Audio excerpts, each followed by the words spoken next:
You're listening to Three's a Crowd, the North East Footy Podcast, with Rye for Borough, Steve for Newcastle United, and Ted for Sunderland.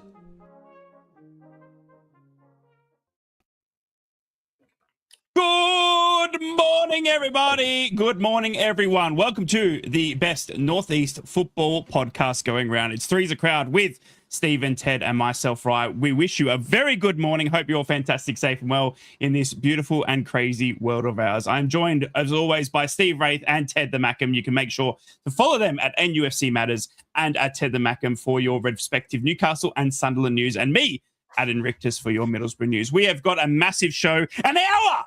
We've wrangled Ted in. We've spoken to his agent. We've said, listen, we need him for a full hour. And his agent said, look, I'll see what I can do. I'll see what I can do. And we got him.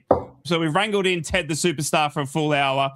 We've got a lot to talk about. We've got to look backwards on some results, and we've got to look forward on some massive games coming up. Newcastle are playing Liverpool, Middlesbrough taking on massive Norwich City, and then Sunderland taking on Burnley on Monday night, I believe, Teddy Mackem. So you've got a bit of a wait still, Sunderland fans, but it will be a massive end to a January window. We've got a lot of departures and incomings to talk about. Not so much for Newcastle. PSR. I said it. Tumbleweed, out of the way. Tumbleweed, bloody tumbleweed. If you're playing Three's a Crowd podcast bingo, PSR, tick it off. We've already mentioned it. Welcome to everybody, and welcome to you, Teddy Mackems. Good morning. Good morning. Good morning. I want to start off with an apology.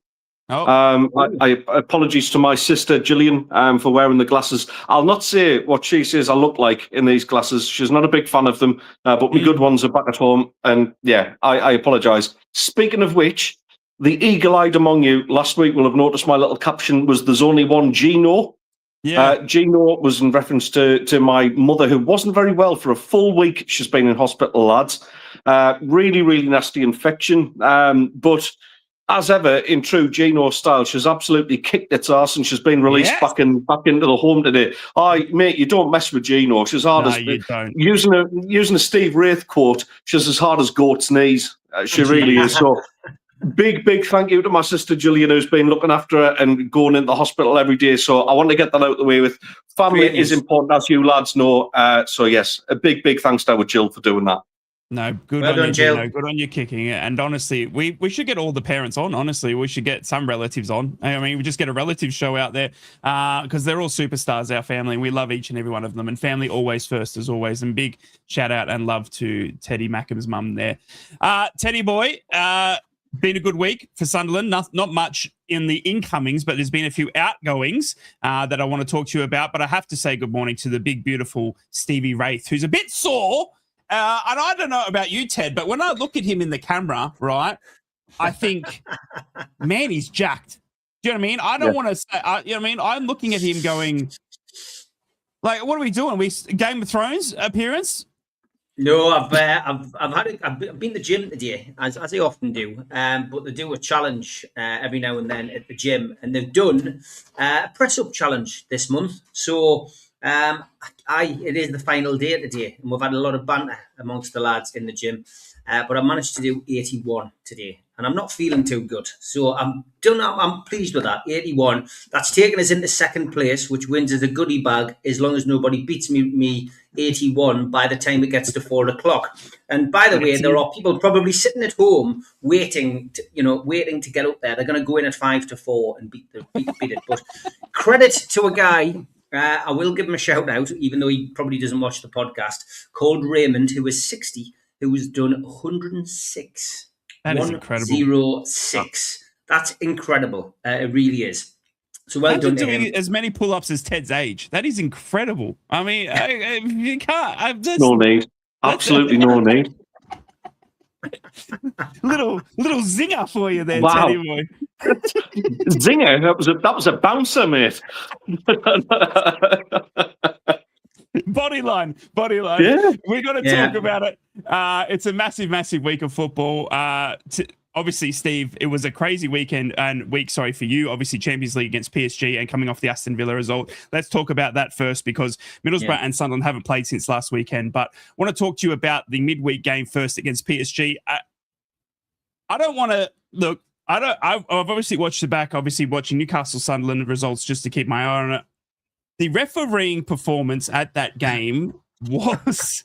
I mean, we joke about Jared Gillette and we joke about the corruption, but I have never ever seen a worse refereeing performance than I have in a Champions League game in Paris. I mean, Paris, PSG versus Newcastle. Can you sum up your feelings as a Newcastle fan? Because as a neutral, mate, it was gross. I mean, we went too early, I think, last week, praising the manner of the refereeing in the first Champions League, the Champions League game last week. It was superb. This week, we had the polar opposite. And one would, allege corruption if one believed that corruption existed in football. Because for example, could you imagine if a PSG official who was on the board was also part of UEFA? I mean, against belief if that would ever happen. Look, that's twice we've been to PSG, twice they've tried to give a penalty against it and given a penalty against us, which wasn't a penalty. Absolutely disgraceful. It really was. And credit to Lewis Miley for bouncing back immediately not wrong. from that, because that's the kind of thing that can finish a 19-year-old's career. Never mind finish an 18-year-old game, but he rose above it and didn't react and came out with flying colours, marking one of the best players in his position out of the game. So credit to Newcastle, they bounced back early. Credit to Nick Pope, who's had a lot of stick, who saved that penalty brilliantly. Yep. And then credit to the rest of the team. I mean, I'm always reluctant when there's a performance like that by the team to pick out individuals, but Newcastle United dominated the second half, and there's no other way of describing it. They dominated the second half. And that come off the back of a really bad result against Villa. And Villa is the best team that we have played this season. I make no bones about it. That is the best team. That is the best team that Newcastle United have faced this season. Not Arsenal, not Manchester City. It's them. They are very, very, very good. And not Sunderland? For Unai Emery to come up to Newcastle and to do that, 21 years since Villa had beaten Newcastle at St James's Park, he did a number on Eddie.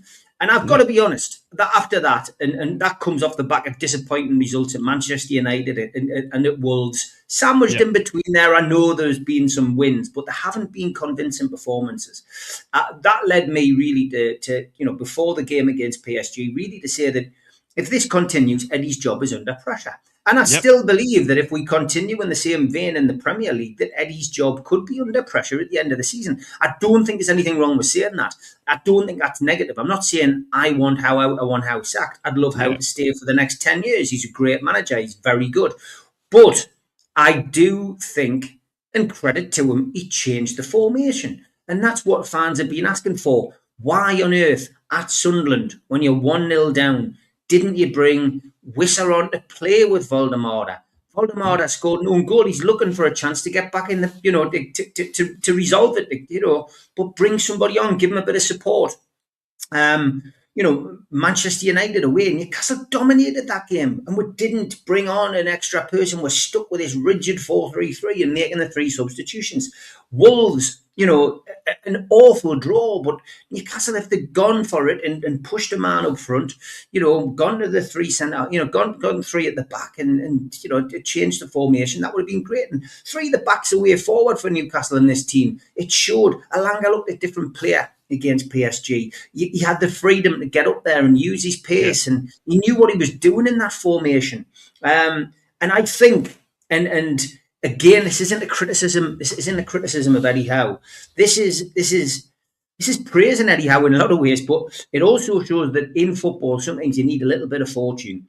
And when Kieran Clark got sent off against Norwich City, when Newcastle United were struggling, and Joe Linton got pushed into midfield in that game, he's been in midfield ever since. That was a fluke. It was a decision on the day to do something different, to see if it worked, to try and win or not lose a particular game that Newcastle couldn't afford to lose. against 10 men against a relegation rival, and it was a fluke that we found that. And look what Joe Linton's done. It's changed his career. It's won Newcastle a trophy, and it's changed the course of history. That one decision.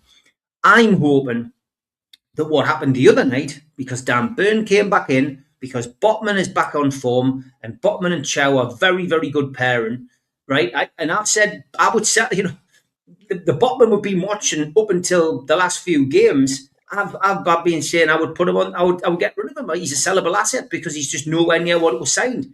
But you know what? He's a different player now. He seems to have. He's got that run of games. He's got his fitness.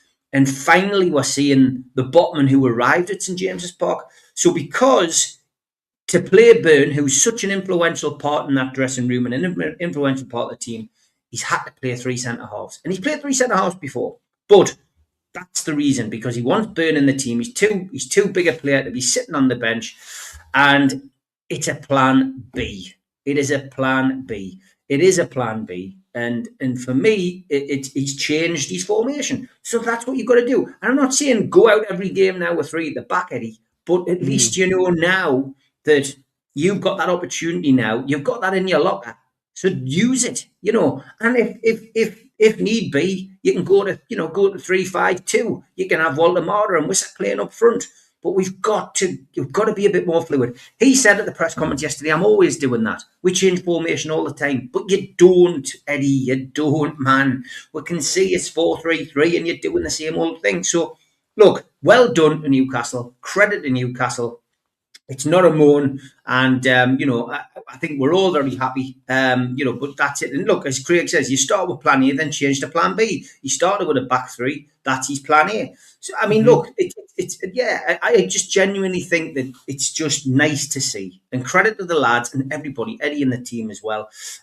It's stopped the negativity, because the negativity was getting out of control, and I can see it with my moderators on the channel. We've got a great set of moderators on NUFC Matters. A few of them watch the show. Jules and Les, watch every show, but they watch this as well. And, they were getting sick this week, absolutely sick, especially when we did the fans forum. The fans forum literally was like listening to the Samaritans. It was like listening to the Samaritans. And with the exception of George, who's in his 80s, everybody else was so negative. Everyone was, we're going to get beat 2-0, 3-0 off Paris Saint-Germain. And I can understand why people are saying that. I could understand it.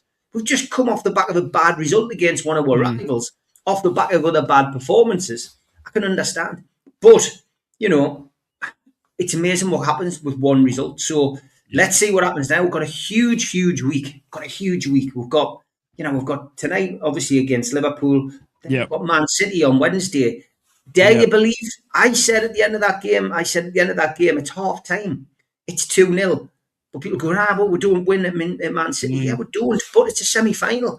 Tell me the lads aren't motivated now after PSG. If they can get a point tonight or 3, because it's possible at Liverpool, let's face it, Sunderland know, they went down and put a great performance in there. If Newcastle play at the same level as they did against PSG, which they're more than capable of, Newcastle get a result tonight, Man City will not be looking forward to Newcastle going there. And Newcastle only need a draw, a 2-0 win, to make it 2-2, and we're in extra time and penalties. And Newcastle could find themselves in the Carabao Cup final again. Anyway, I've waffled on a lot. No, I'm happy. I'm a lot happier. I'm a lot happier Yeah. than I was last week, lads. But it's got to be consistent. We need that consistency. And credit to Newcastle, because as well, this is the first time, yes, we're in the playoffs, and we've got Karabag FC. And credit to me mates who've already booked up to go. I can't go. It's my birthday that week, so I'm out that day. But unfortunately for me, but the rest of the lads are going. But credit to Newcastle. This is the furthest we've ever gone in the competition. It's the furthest any North East team has gone in the Champions League. And that shouldn't go. If we get knocked out by Karabag FC, good, fair enough. But we've now gone further than anyone in the North East in this competition. And that in itself is a win. Financially, it's a win as well. Although we only get about £31 million for this. Can you believe that the teams, we finished 12th, we get £31 million, I think we've made so far. Teams below us, because they've been in the Champions League on a regular basis, get more than us. So the teams below us have actually made 51, 61, 89 million. We've made 31. Where is the bloody? It's corrupt, isn't it? It's corrupt. Anyway, go on. It's almost like there might be some corruption in football after all, Steve. I think so. Yeah, we started with corruption. We've ended with corruption. It's crazy, isn't it? Look, obviously, if you have just joined us, Newcastle will be going into a playoff leg against Qarabag FK. They are in the Azerbaijan League, I do believe. It'll be a 2-legger. The first leg is on the 19th of Feb, which for Newcastle fans is smack bang in the middle of Aston Villa FA Cup and Man City in the Premier League, which is a massive week. So that'll be the 15th for the game against Aston Villa. Then you got 19th of Feb against Qarabag away for the first leg as well, and then Man City away as well. So it's a massive week of Aston Villa away, Qarabag away, and Man City away. It's incredible. It's incredible for that week. And I look, every week's a big week at the minute. It is now. It is. And obviously, looking at, like, let's just look at this again, because I know I harp on it again, but Newcastle play Liverpool away tonight, and then it's Man City in the leg 2 of 2 in the EFL Cup. You've then got Brentford at home. Then we go Tottenham midweek, Aston Villa FA Cup, Qarabag in the Champions League playoff, then Man City, then back to another playoff for against Qarabag at home. I mean, it's incredible month that February is now lining up. We're talking, 1, 2, 3, 4, 5, 6, 7 games in February now, Steve. I mean, for Newcastle fans to get to, and not only are they not only in England now. Do you know what I mean? It's incredible what that month is. Credit to the lads, because the lads really have done so well. You know, in the sense that's a lot of football, mate. And I tell you what, and something which, you know, Eddie has said time and time again, the trouble with those players that we brought in, and he's reiterated a bit, and it jogged me memory, because he has said this before, is that we don't have time to train. And I probably went over the top a little bit on the channel talking about that when I said, well, everybody trains, and it's the same for everybody else. But I get what he means, because he emphasised the new players. That's what he was emphasising yesterday, which is different. When he's saying you haven't got time to train, the players all know each other, but Alanga doesn't, Ramsey doesn't, Ramsdale doesn't. You know, those new players, Voldemort, getting them up to speed has been the hard part. So getting them to understand, we're set to understand the formations, the layoffs, how people play. If you can't train at the same intensity as you usually do, because you've got all of these fixtures, and that's it. So it's a learning process for Newcastle United as well. So fair play to the lads. They are getting there slowly but surely, and probably, you know, by the end of the season, we'll probably click. So, you know, there'll be more players to bring in. I just, you know, look, tonight's a big opportunity really for the players now to say, actually, you know, there's a bit of pressure on me. Anthony Gordon and Harvey Barnes didn't start the other night. Let that sink in. Harvey Barnes is our top goal scorer, full stop, this season. And Anthony Gordon is the top scorer for Newcastle in the Premier League and is 1 goal away from being the top goal scorer in our history in the Champions League, overcoming Alan Shearer's record. But that in itself is, you know, credit to the team. They learn to win. They're learning to win without what you would call blue chip players, and they're on the bench. That's what we need to do. We just need to do that, you know, and that's it, you know. Jules, you're right. Reflection, patience, and taking a moment, Steve, is so important.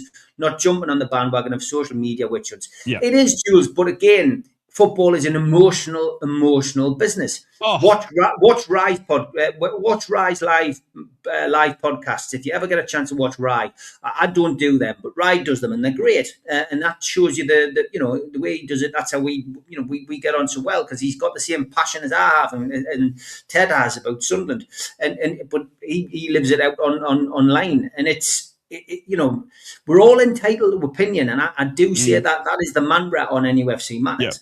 Everyone's opinion matters. You know, Peter Beardsley asked me last night, why is it, who came up with the idea of NUFC Matters? And I said, it was me. I says, I came up with it. And he says, well, why the name? And I said, well, because NUFC matters to everybody. I said, but everyone's opinion matters as well, Peter. So it's not just about my opinion. It's about everyone's opinion who watches and listens, and, you know, and I said, that's the whole mantra about it. I said, but it's all about in the chat and whatever, just being able to have communicating and not falling out over things, because some people will think Nick Pope's the best goalkeeper, other people think Ramsdale, and we've had that this season. And those people who backed Nick Pope have been proved to be right.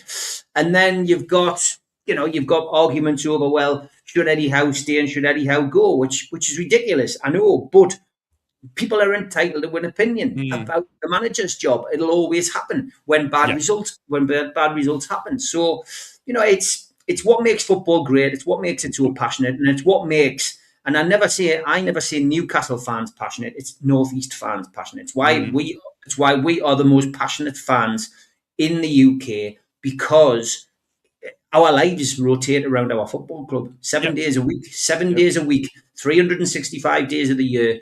We are always thinking about Newcastle United, Sunderland, or Middlesbrough, and that's just the way it is. It is. The Northeast is unrivaled, and I live in Australia, and you cannot ever argue with me, even down here in Australia, that the Northeast is not the most passionate area for football. We live and we breathe it, and our clubs are everything to us. When they're losing, we are down, we are depressed, we are hating life. When they are winning, we are high, we are on, and it's all to do with our football club. And honestly, I think we are the most passionate and amazing fans in the whole world. And I stand on that till my deathbed comes. Teddy boy, on to you, mate. It's Mackem time. We've got not much news in terms of the games because we are still coming off the back of that bad loss to West Ham. But it has been a couple of departures this week we need to talk about. Most importantly, one for me, mate, is Dan Neil. Dan Neil has left and he's gone to Ipswich Town. Sorry about that. I just got a bit sick in my mouth. And he's got a problem with dissent, first and foremost, that we'll probably need to talk about at some point. But one thing that I loved was that Regis came out and actually spoke about Dan's importance to the Sunderland getting back into the Premier League, which I think was amazing. Not many managers sit there and talk about players that have left in the way that Regis has spoken about Dan Neil. I mean, he said that he should be proud about the huge impact he's had for his hometown club in Sunderland, and he wished the midfielder nothing but success as he goes. And obviously, he said that he had to have a tough conversation with him in the summer about Premier League and them changing the squad and stuff like that. And I thought that was really eye-opening as well to go to a young man who's just won promotion with his club back to the Premier League. And then he's had to have a tough conversation where he's probably being told, look, you're not going to probably play in the Premier League, even though you've done everything you can to get us there. I mean, how do you see Dan Neil's exit as a fan, and how do you think the fans are looking at Dan Neil's exit now, moving to Ipswich Town? I do believe they've got a chance to make it permanent in the summer if they want to. Obviously, Ipswich Town are chasing Middlesbrough's backsides, and they will do for the rest of the season because we're that good to get back into the Premier League. But I think it's an interesting one for Dan Neil. It is. I mean, he's lived the dream. He's captained his hometown club, and while some fans have been critical about performances, again, look, we could lean towards this whole Northeast Big Three thing again, where we love nothing more than a young talent coming through, getting into the first team, and if you get one that actually captains the side as well, that's just an absolute Brucey bonus. And he has absolutely lived the dream. And he was important to us in League One, and he was that's where he made his debut in the senior team. Started coming through, and obviously as a leader, apparently a fantastic captain. Chris Rigg went on record to say he was the first to welcome him into the first team, and was very influential in developing him as a person and sort of adding some maturity to him, which is mad because Dan Neil's under 25 himself. He's conducted himself with a lot of maturity and a lot of professionalism. For whatever reason, he didn't want to sign the contract that was on offer. I think that's largely because it would have been a reserve kind of, an as and when you can play kind of contract. He was never going to get into the squad, unfortunately. It's the nature of the beast. We can't take everyone with us. And, Steve will have seen players come through Newcastle's championship side. Rye, you've seen it in the past where Middlesbrough have got promoted, and you can't take all of those players with you into the Premier League because there comes a point where they're just not good enough for that. And there'll be Sunderland fans arguing the point saying, well, he was never given a chance. But there was enough evidence there in the Championship that Dan Neil could be prone to getting the ball nicked off him, maybe just not being as sharp as what you need in the Premier League. You need people who are savvy, who can think very, very quickly, who've got a 360 camera around them and have that kind of awareness. and unfortunately, I just don't think Dan was going to make that grade. But a fantastic servant of the club. His statement was very heartfelt. He obviously he'd been to Wembley to see us as a fan back in the day. He will always be a Sunderland fan as well. We know that.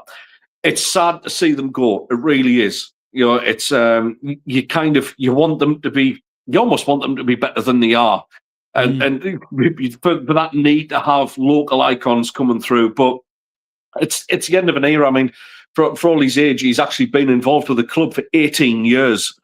Right through the kids academies and all of that, right the way through to senior level. Fantastic, and a credit has to be given to Robin Nichols and the rest of the academy team, because what they are bringing through at this moment in time is absolutely startling. It really is. The academy is going full swing. You've got young Tutorov, who's on loan at Exeter at this moment in time, who's developing all the time.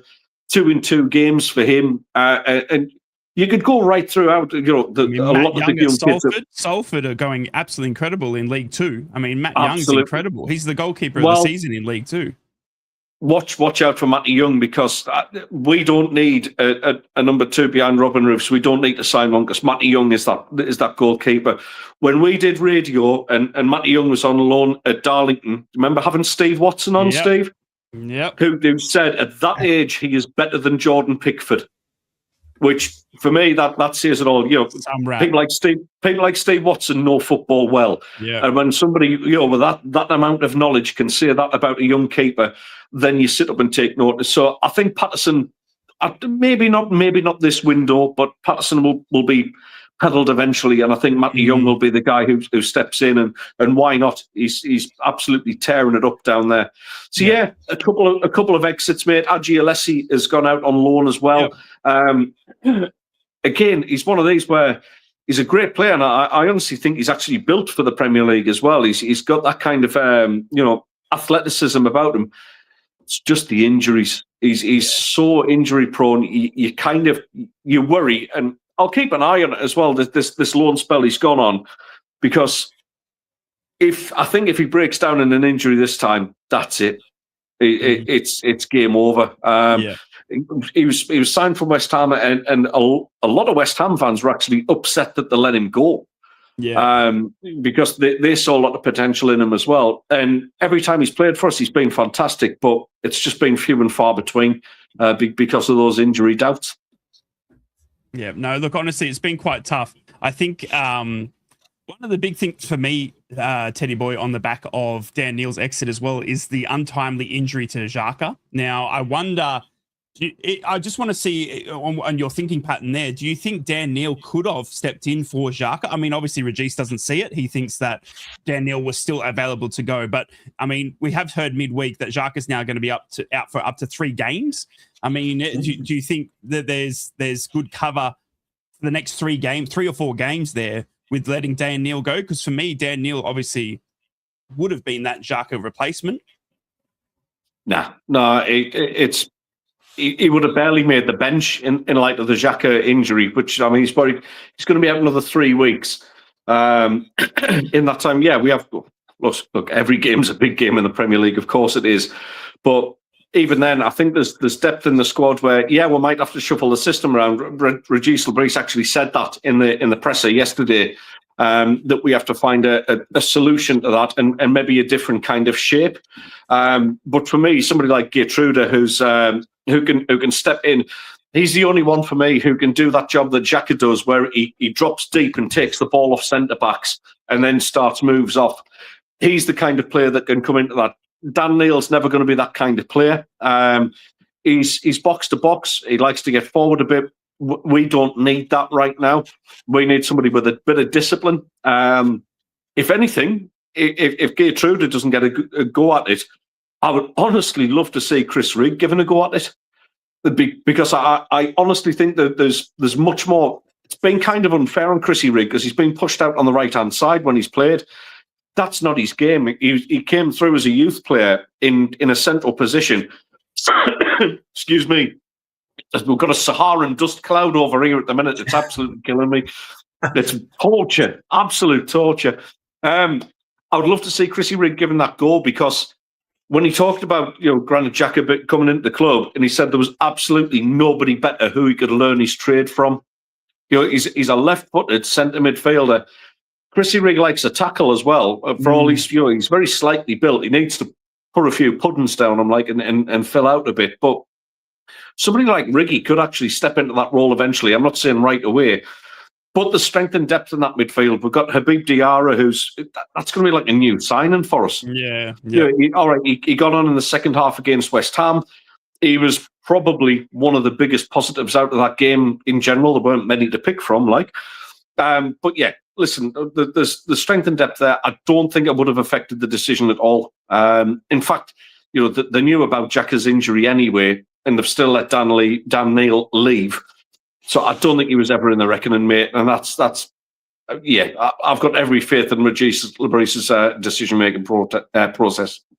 Well, there you go. It's been a massive week for Sunderland. We're going to look forward, obviously, to that game against Burnley. It's time now for Middlesbrough news. Middlesbrough have had a massive week in terms of transfer front. Obviously, we haven't played since that fantastic 4-0 win over Preston North End, but we've managed to bring in Jeremy Sarmiento, who is on a loan contract till the end of the season, but the option to make it permanent. I think this is a massive signing, Borough fans, because one thing for me about Jeremy Sarmiento is we look about 2 seasons ago, he won Premier League promotion with Ipswich. We look at last season, he won Premier League promotion with Burnley, and now he's in Middlesbrough's ranks. And I think he's an exciting Ecuadorian talent that just looks absolutely fantastically built for the championship. It has been the likes of Delano Bergzorg leaving Middlesbrough's ranks. Delano Bergzorg is going to be one that I think you can sort of... It's going to divide opinion, isn't it, Borough fans? I mean, for me, he's a fantastic person who is one of the most frustrating footballers on his day. I mean, his ability to get into the right positions and make those crucial runs are fantastic, but he's also one of the most frustrating players to be in the right position and not pick out the perfect pass or lay it off. And there was so many times this season and last season that Delano frustrated not only me, but I think some of the fans in the Middlesbrough ranks as well. But he's moved to Bristol City to join Neto Borges on loan there. I think there's going to be another departure in the next 24 hours as well, Borough fans. I think we're going to see Sophia Nipan recalled by Man City. He's just not getting a first-team game, and they want to see his loan develop. Obviously, they've got a young player on their ranks. They want to see him get some game time within Middlesbrough, and I just don't think he's going to get it, especially with the likes of Alan Brown. And happy last Matt Targett recall day for those that celebrate as well. Newcastle won't be recalling. I've spoken to Steve. I've also rang Newcastle and said, like this, and they're not going to recall Matty Targett. We need him more than they do. So happy no recall for Matt Targett Day for those that celebrate as well, because Matt Targett's been absolutely influential at our level. It's a massive, massive push now to the end of the season. We sit second. We've got a 5-point lead now on Ipswich Town in third, which is absolutely massive. And I can't remember a better time for Middlesbrough to be in this position at this stage of the season than under Aitor Karanka, in which we got promoted. I mean, and we've also been scored. We've created the most chances in the championship for the past 3 weeks, and we've scored the most amount of goals as well. We take on Norwich City today at home, which is going to be a fantastic thing. But I do still think we are one striker short. We have seen the return of David Strelic come back this week in training. David Strelic was a massive signing. We saw him score that fantastic goal in the International Cup. Against Germany. He's a fantastic talent, and I think you've got to look at the return of him like a new signing, much like what Teddy Boy said as well about certain players coming back. I think David Strelic can be like that for us in a number 9 role. Middlesbrough have got to make sure that we have got the right 25-man squad to get us through to the end of the season, because we have got tough tests. There's no cups. There is no nothing. There's just nothing but league football, and there's a good chance that we could slip into the playoffs as well if Ipswich Town or results go against us. We're going to need a team that can roll into those playoffs. The likes of Matty Targett, the likes of Alan Brown on loan have been absolutely influential. And I think if there's another chance there to fill the squad with another loan or something like that, then that needs to be explored. But please don't underestimate the signing of Jeremy Sarmiento, who is an absolute talent. He's going to light up the Riverside and the away day fixtures. He is fantastic to watch on the ball. He's exciting. Think of Dharma. Think of those sorts of players that take their man on and hold the ball on. And we needed that. We needed that. We needed that. We need that type of player, because we've seen that where we get stuck outside that area and we're just passing around. We need that player that can get it on the front foot and take a defensive team on, because teams that sit back against Middlesbrough are going to find out very quickly that Sarmiento is not someone that you can sit back on. I think it's going to be very, very exciting. Lads, we have looked backwards. We are going to look forwards. We have got 3 massive games. Obviously, Middlesbrough taking on Norwich. We've got Sunderland taking on Burnley, and obviously Liverpool versus Newcastle United. We're going to look at that. But before we do that, it's time for everyone's favourite time of the week. It's time for Troll of the Week.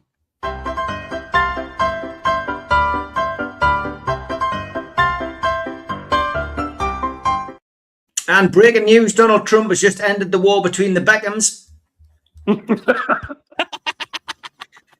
Some great stuff this week, by the way. I love this. An Everton fan who managed to get two seats from Goodison Park when they moved stadiums has put them in his garden. Look at that. Excellent. He's got them positioned outside, ready as a sun trap right outside his door. Love that. We do like to feature a bit of food on here. We all like our food. And as we know, Ted, you like to cook a bit. How about this for a burger at Wrexham? £9.50 for that. Oh, yes. Yeah. I'm all about that. Got you slabbering, hasn't it? That one, definitely. When you have to go in for an operation and things need changing, we all know the situation. It can happen to anybody. I like it when people come out with a footballing idea. There was a guy who, unfortunately at Leeds, was diagnosed with cancer of the eye and had to have an eye removed. So he's got the Leeds badge on his new eye. That is tremendous. Oh, that is tremendous. Wow. Fair play. Talk about support. And as we know as well, some people have artificial limbs. How about this? The new Manchester City leg. He's got the badge on as well. Get the badge in, son. Get the badge in. Excellent. He's got the second leg on Wednesday, hasn't he? Hey, he has. You'll find a man. You've just got to put yourself out there. That was what somebody said when you saw the back of this football shirt. Look at me. Yeah, number 1 throat goat. I'm not sure what that means. And Jake Powell. Nice ticket controls, Man City, surrounded by Galatasaray fans lighting cigarettes on the concourse. Oh my God. I do like these European games, lads. And Bournemouth versus Liverpool. There's the heat map.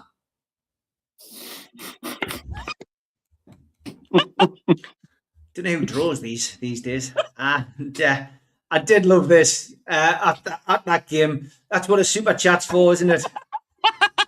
What? Oh, don't give me ideas. What time's your kickoff, Ryan? I don't know what you're talking about, Ted. We're not doing it. Oh my God, that's brilliant. Just booked over 50 hotel rooms in Stuttgart with free cancellation for the 18th and 19th of February, just to drive up the price for Celtic fans, says this Rangers supporter. And why am I unzipping my coat and taking my hat off when it's Baltic and these can sneak their own light show in?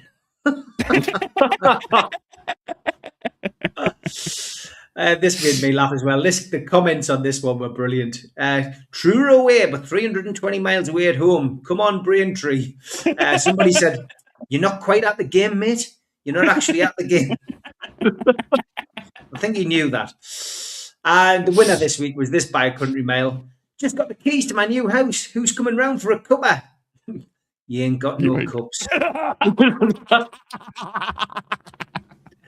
If you've got any wonderful footballing tweets, get them over to us. Any website matters, 1892@gmail.com, or send it to the lads on the social, and we will play the cat next week.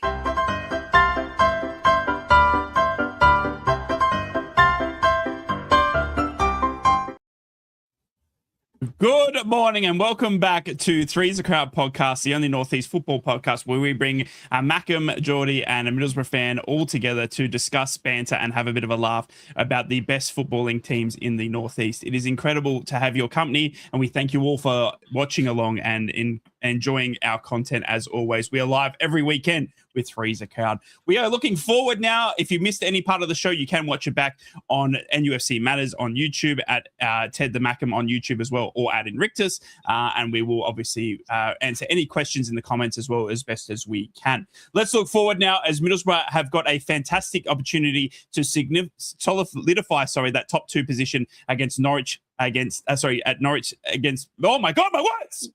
Against Norwich at the Riverside Stadium. I'm struggling. I had a big cough at halftime.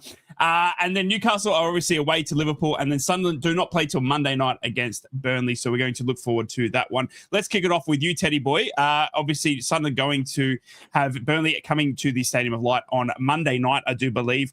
It's going to be after the transfer window shuts. Are we expecting, first and foremost, any incomings to the Sunderland squad, do you think, before the transfer deadline? We've spoken already about Dan Neal's departure, maybe Patterson. We saw, Alessi obviously moving as well. What are you thinking in terms of incomings and outcomings before we even get to Burnley? And then how do you see, Sunderland taking on Burnley at home on Monday night? I don't think there's any real need to buy anyone right now. I mean, so far this season, we're far exceeding any expectations.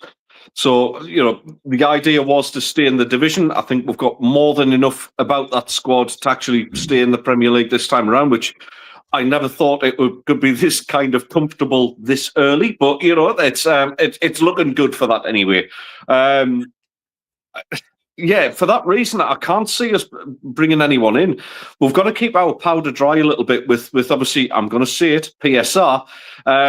We've got to look towards next season and figure out what we can actually spend next season as well. So I think it's a bit of clever work. Maybe a loan deal if there's an attractive one out there.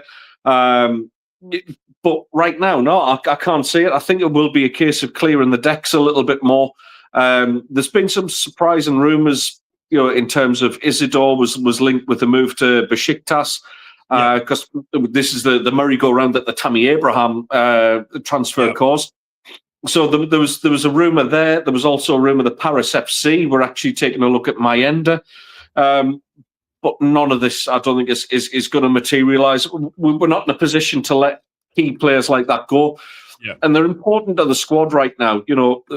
Brobby's the man in form right now. Obviously, the one man. Well, he's a one man army. To be fair, let's face it, he's a tank. But despite that, we need strikers to play off him. Somebody to offer something a little bit different. And Isidore and Mayenda both do that. So I don't think they'll be moving on anywhere. But yeah, in terms of coming in, I don't think we'll expect to see anything different in terms of the team he fields against Burnley. It's an important game though, because in terms of being able to arrest that really poor showing against West Ham, we need a performance out of it. And this is a game where we should be looking to take 3 points. They're down there for a reason. They haven't particularly played well. They've had some decent results, mind you. They've nicked results here and there, and they're not absolutely awful. But yeah, listen, we need to see a performance without Xhaka as well. Yeah. That's going to be the key thing. And I'm kind of almost excited to see what Regis Labrise has got planned for this, because he's talking about a different shape. Maybe, just maybe, we actually go and see a 4-4-2. We did it effectively against Sheffield United in the playoffs. It's something that we don't play an awful lot of. Me being a purist and a tiny, tiny little bit younger than Steve, we remember that nearly everything was 4-4-2 back in our heyday. Yeah. So I would love to see that. I really would. And I would just like to see an attacking performance, one where we can actually just get the monkey off our back, get 3 points, and let's move on. And we edge ever closer to that target. If there's any signings coming on Monday, it'll be an absolute surprise to me. The ones who I would have loved to have gone for somebody like Tammy Abraham. The Mateta one is a bit of a weird one as well, because you would think, like, well, if he's looking to move away from Crystal Palace, surely he's moving to a club that's going to offer him serious European football. He's got a Forest who, well, they're offering European football, but let's be honest, they're a bit of a car crash club. So surprised at that one. 35 million. not a bad deal, to be fair. But still a bit too rich for our tastes, I think, at this moment in time. So, yeah, let's get the 3 points. Let's beat Burnley. Let's move on and let's just have it's going to be a late night for me on Monday, but there you go.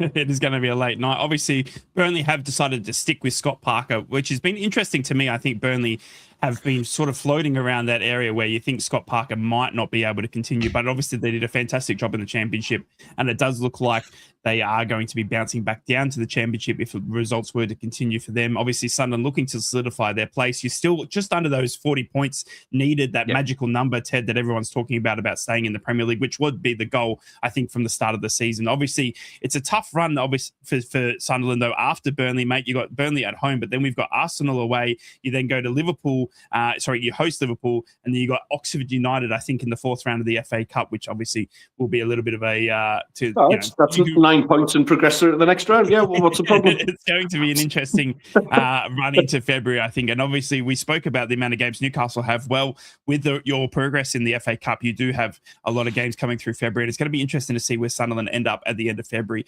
Mind you, as well, where Xhaka is going to come back into this squad as well, because obviously he's a massive, massive out. And I think it can't be undescribed, unnoticed about how important Xhaka has been to your squad this season, Teddy boy. And Rajiv saying yesterday that he's going to be missing for the next 3 games. We can't be known as a one-man team. That's dangerous. I don't think we are. But at the same time, the absence was very, very noticeable, especially that first half against West Ham, because at 2-0 down, you're getting a dressing down from Xhaka on the pitch. There's no two ways about it. Yeah. And we kind of missed that. So we need some of the more senior players to really step up in this next week. Tom Dixon just asked, where do I expect to finish in the league? Good question, Tom, because, even up till about last month, I was saying, hey, 17th will do me. That'll be absolutely fine. Don't worry about it. Now, I think it would be a shame if we didn't finish top 10 because of the start of the season. That's reasonable. I think top 10. I think top 10 is achievable.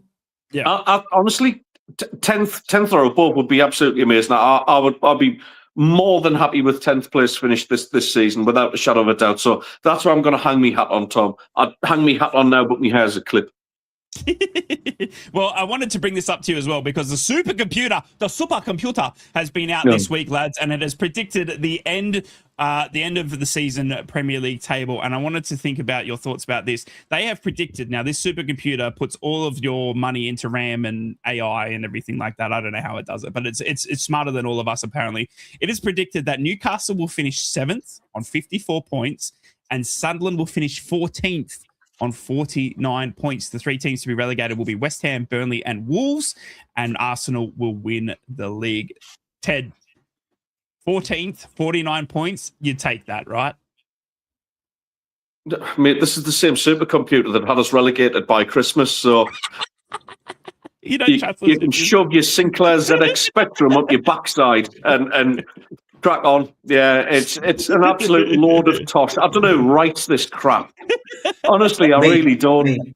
It's me. It's Steve. Yes. It's Steve. Steve is the supercomputer. Trust me. We put our brains together. Over to you, Steve. Obviously, Newcastle have got a tough away trip to Liverpool tonight. It's going to be a massive game in terms of where Newcastle can look to solidify their position in the top half of the Premier League. As I said, the supercomputer has Newcastle finishing 7th on 54 points, obviously behind Liverpool on 63 points, who they are predicting to finish 6th. Arnie Slot is under the most immense pressure I've ever seen. He's come out midweek and he's even said that people are saying that, I'm nowhere near what Jurgen Klopp was. Well, it took Jurgen Klopp 3 years to win the title. With him at Liverpool, it took me 1 season, which I thought was a bit of a cheeky stab. And it's obviously there's a lot more now when it comes to Liverpool and Newcastle because of the Isak. I think now, obviously, Isak is out injured. He's sitting back. He's making ratatouille and probably enjoying that tonight while he watches the game on the sidelines. But there's a little bit to this for me as a neutral watching the game than there is for Newcastle fans going against Liverpool because of the Isak situation. How do you see Newcastle Liverpool playing out? I think, first of all, the supercomputer needs to be rebooted.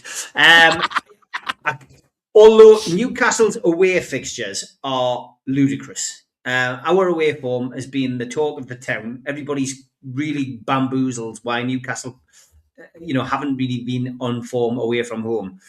And you've already mentioned our fixtures. Well, let's just remind people that we've got to play Spurs away. We've got to play Man City away. We've got to play Chelsea away, Crystal Palace away, Arsenal away, Fulham away, Nottingham Forest away. And that is our away fixtures till the end of the season. So it's tough. Can we finish 7th? Would I be happy with 7th? I'd take it. But if Newcastle can do what we know they're capable of tonight and in future games, Newcastle could finish in the Champions League positions again. They could do, because we're capable of beating anybody on our day. So it will be interesting to see. I think Sunderland will finish top 10. I don't think Sunderland will finish 14th. I think the supercomputer is more wrong about Sunderland than Newcastle on this occasion. Wow. But it's such a tight league this season that it is. Positions will be decided. This will be like that season, Newcastle United under Mike Ashley were only going to pay bonuses if Newcastle finished in the top 10. And on the last day of the season, Newcastle, I think, were 3-0 up against West Brom, which they were comfortably in the top 10. I think they would have finished 8th that season. And we drew 3-3 and we finished 12th. So it's going to be one of them. It's going to be, and we didn't pay the bonus. We didn't get any bonuses. Yeah. Nobody got a bonus at all. That's funny how that worked out. It is, isn't it? But that's what we're facing this season. The last game of the season, I think they'll get the perfect end of season. I think the league could be decided then, and I think the last relegation places can be decided then, and Europe will definitely be decided then. I think the last weekend will be a big weekend this weekend. So I think Newcastle and Sunderland could be jockeying for a position. It could go to a position where Europe could go to the northeast, and it could be a northeast shootout. It could be. That's exciting, though, isn't it? I mean, that's what you want the Premier League to be about, right? You don't want it to start in February. Newcastle or Sunderland both might have to win, and we could end up. We've got Chelsea at home last game of the season as well, which they're going to be gunning for a Champions League position. We got Fulham away, so that's what could happen. Yeah. But I think it'll be a lot closer. I think Sunderland have proved beyond all reasonable doubt that they aren't a one-trick pony. They've got to bounce back today, mind. If they don't bounce back today, then there'll be question marks. But I think the supercomputer's talking rubbish. Liverpool tonight, it's interesting because the home game at the start of the season. What a game that was. Newcastle United really, let it slip. 10 minutes of added time, of course. But another sucker punch at home. Liverpool aren't very good at the back. Let's face it. Newcastle have got a decent back four. And Newcastle's back four, with the exception of Tino Livramento, who's out, are firing on all cylinders at the minute. So that's good news. Liverpool are missing Connor Bradley, Joe Gomez, Ibrahim Konate, Giovanni Leone and Jeremy Frimpong all out. There's a Swedish bloke not playing either. So we've got, we can get into these. We can get into these. We can score goals. They'll be on a high after winning 6-0 against Karabakh FC. But they've got a problem at the moment. They're drawn too many games. I think it's all set for a draw. I think Newcastle's capable of scoring down there. I think Liverpool will score against Newcastle. I think Ekatike will certainly find a way past Newcastle today. But I'm going to go for a 2-2 draw tonight. Teddy boy, Liverpool, Newcastle. Well, he's stolen me thunder yet again, because I was actually going to go for a high scoring draw because there's always goals in this. Absolutely always. Wouldn't it be funny if Newcastle and Sunderland got relegated and Borough went up? No? Anyway, who lets these people on? Was that one of yours? He's in the pub early. I love Stephen. And listen, I don't think Newcastle have got anything to fear with this. All right, their away form has been sketchy, certainly in the Premier League, but nothing to fear. This actually could be a way to get the confidence back with their away fixtures. Liverpool are leaky. without a shadow of a doubt. I think they can get at them. I think certainly with set pieces, Newcastle can get at them as well. I think, I'm seeing a draw, and I'm going to go for the 2-2 draw, but it wouldn't massively surprise me if Newcastle come away with all 3 points with this. It really wouldn't. But yeah, I'm going to hang my hat on the draw. But like I say, Liverpool are just, they're not with it this season. So, whether Slot actually survives this season or not is another thing altogether. But yeah, I think a point for Newcastle out of this one. I actually predicted Newcastle to get this one, 2-1 victory for Newcastle. I think it was just going to be off the back of the PSG result. I think the teams are firing, and I just don't think Liverpool... there's just going to be something there, I think, for Newcastle players just to get up and about. It's in front of, the Anfield crowd, and obviously the Isak thing, I think, which has still been lingering on, even as we talk into the second half of the season. I think there's still bitterness within that Newcastle squad to make sure that Liverpool don't walk away with a point, let alone take anything from that game. So I think Newcastle will win that one 2-1. Steve, I'm not sure I got your prediction. I do apologise about the Sunderland-Burnley game as well. Yeah, Sunderland-Burnley, I think Sunderland will bounce back today. I think Lebris will find a way to win without Xhaka. I think Burnley, despite having Martin Dubravka in brilliant form this season, I think they'll score Burnley. I think most teams have found a way past Sunderland in some way, or shape or form this season, except Newcastle. But it's a 2-1 win for me, for Sunderland. Yeah, I went a 1-1 draw for you on Monday night there, Teddy boy. I just think without Xhaka, I think obviously, and I know we talk about that, and I wanted to touch on that as well. We talk about not being a one-man team. Well, it's funny enough that each 3 of the Northeast football teams have the most influential footballer in their club being in the midfield. We've got Hayden Hackney, you've obviously got Granit Xhaka, and you've got Bruno Guimaraes, obviously over at Newcastle United. I think without any one of each one of our teams, without that one player. And I know we're not a one-man, we're not a one team, but I know for a significant amount that if we miss Hayden Hackney for any stage this season, we struggle. And I think it's likely for Bruno and Xhaka at respective. We've never won a game without Bruno playing. Exactly. So I mean, and I think I know we're not trying to say that Sunderland are a one-man team, but I just think Xhaka is like that. I think he is the Bruno, Hayden Hackney of Sunderland. So I think it's going to be very interesting. There's a reason why captains tend to be centre midfield players, because they have such a pivotal role in the game, and that they have that control. So it's not surprising that and the 3 players you've mentioned, I think, are massively instrumental in the success of the 3 sides. That's all 3 captains. It's an absolute given. It's incredible, isn't it? I mean, they're all centre defensive mids as well, Teddy boy. Yeah, that's it. I mean, to use an American footballism, they're the quarterbacks, aren't they? That's essentially their role. So it's hugely important, and it doesn't surprise me as much as Bruno's not my favourite player for obvious reasons. It's no wonder why Newcastle miss him when he's not playing, because he's a terrific player. He really is. But now I feel sick saying that. My prediction, my prediction for Monday night for Sunderland, I can see a 2-0 win. 2-0 to Sunderland. There you go. Yeah. I went for a 1-1 draw. Obviously, I think it's going to just be one of those peg backs. And I think thank you for not cursing us. I just think Burnley play that ugly style of football just to try and get anything out of the game at the moment. I think Scott Parker, do you remember last season? I mean, in the championship, they were just so ugly to play against. Just bought their way to promotion, mate. Yeah, absolutely. By the way, any Burnley fans watching, thank you for sending those tickets back. Couldn't even sell out an away trip to Sunderland. It's 2.5, 3 hours away, man. Come on. Yeah. No, absolutely abysmal. I've sent tickets back. So, this all the massive Burnley atmosphere that they have, and yet they can't sell all their tickets. So, yeah. You deserve everything you've come here in relegation.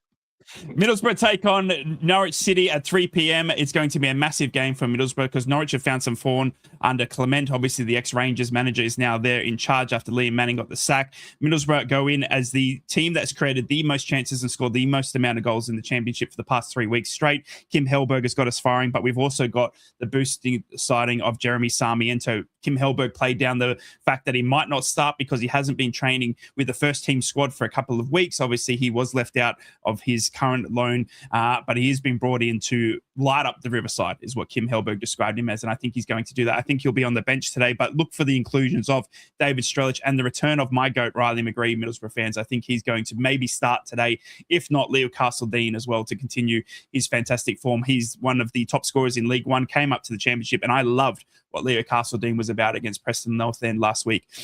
Middlesbrough have scored 4 goals last week. They had a red card against us, against Preston North End as well. I think today we're going to be able to be buoyant as normal. I'm going for a big 3-0 win today. I just think Middlesbrough just have got something. We've found something under Kim Hellberg, and I just love his tactical brain. The way he speaks in press conferences is just so intelligent, and the way he was analysing Norwich, and it's just, you could listen to that man all day. It's like watching one of those masterclass videos on YouTube when you sit down there and watch his press conferences. I'm absolutely in awe of the brain that Kim Hellberg has when it comes to football and his love and passion. And he was buoyed by the fact that his family moved from Sweden yesterday as well. He's got his 2 kids at home now and his wife there. And I think that's just this big family affair. And I think Middlesbrough are going to be able to continue that. I just don't think we're going to classically Middlesbrough this up this season, and I've maybe put the jinx on us, but I just don't think. Look at that's the side. Kim Hellberg's brain's bigger than that. I think we are going to be able to hold on to second place. And Ipswich Town have given us a good chance to hold on with 5-point gap as well. Coventry seem to be slipping up, lads.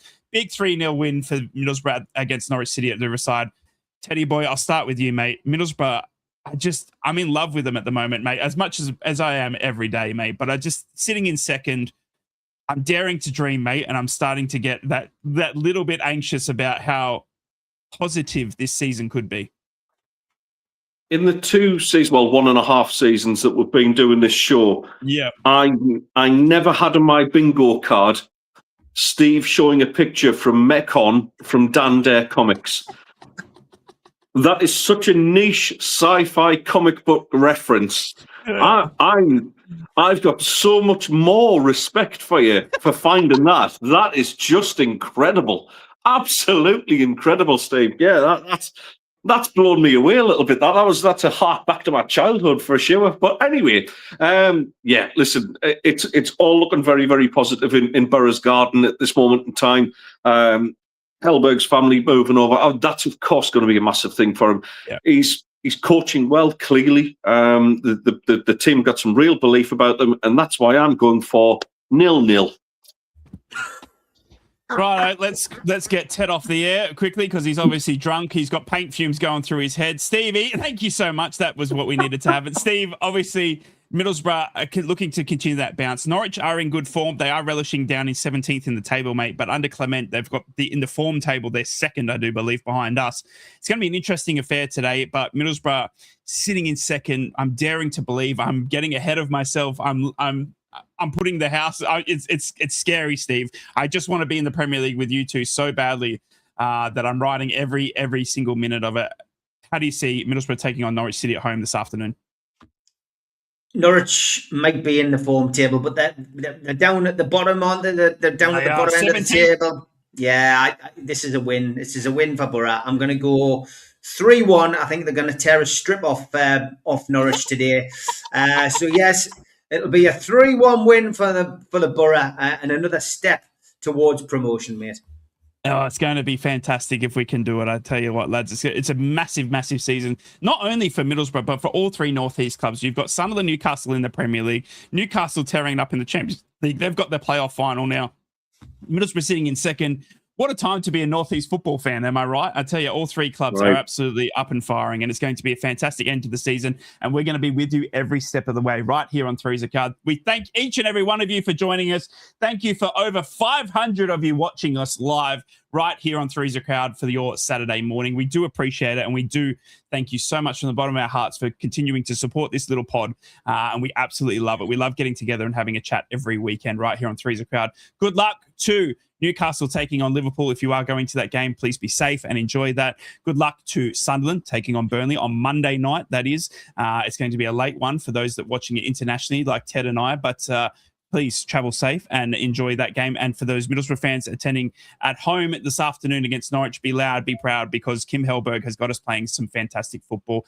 We will be back next weekend to look back and look forward and enjoy everything that is North East football. Thank you so much for joining us on Three's a Crowd. It's bye for now. Three's a Crowd podcast will return. That's not a threat, it's a promise.